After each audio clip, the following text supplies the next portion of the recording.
আচ্ছা, টাকা ইংরেজি কি হবে? প্রত্যেকেই নিশ্চয়ই বলবে টাকা ইংরেজি হচ্ছে মানি। এই পর্যন্ত কোনো ভুল নেই। আচ্ছা, এখন যদি জিজ্ঞেস করা হয় এই টাকা বা মানি এই ওয়ার্ডটা সিঙ্গুলার না প্লুরাল, আমরা এই মানিটাকে কাউন্টেবল বলবো না আনকাউন্টেবল বলবো, তখন প্রত্যেকেই নিশ্চয়ই ভাববে টাকা তো আমরা সচরাচর গুনতেই পারি, 500, 100, 200, তাহলে টাকা নিশ্চয়ই কাউন্টেবল নাউন। আদতে এই ধারণাটা আগাগোড়াই কিন্তু ভুল।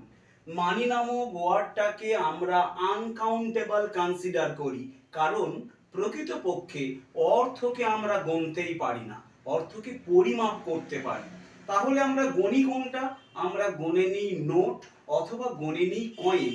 কিন্তু ওই নোটের মধ্যে বা কয়েনের মধ্যে টাকার এক্স্যাক্ট যে ভ্যালুটুকু লোকানো থাকে সেই ভ্যালুটাকে আমরা কখনোই কাউন্ট করতে পারি না। কেউ আমাকে 5,000 টাকা দিল, 5,000 টাকা সে আমাকে চাইলেই দুটো 2,000 টাকার নোট আর দুটো 500 টাকার নোট দিয়েই চুকিয়েই দিতে পারে। তাকে কিন্তু 5,000 টাকা বলে 5,000 বার দিতে হলো না। অর্থাৎ এই যে দুটো 2,000 টাকার নোট এবং দুইটা 500 টাকার নোট, আমি মোট 4খানা নোট গণে নিলাম, আমি কিন্তু 5,000টা নোট গণলাম না।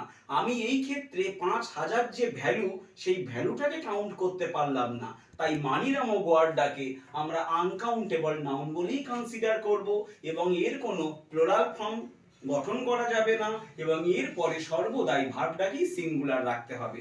আর এইরকম ইনফরমেটিভ তথ্য পাওয়ার জন্য আমার চ্যানেলটিকে সাবস্ক্রাইব করে ভিডিওতে একটা লাইক দিয়ে দেবেন।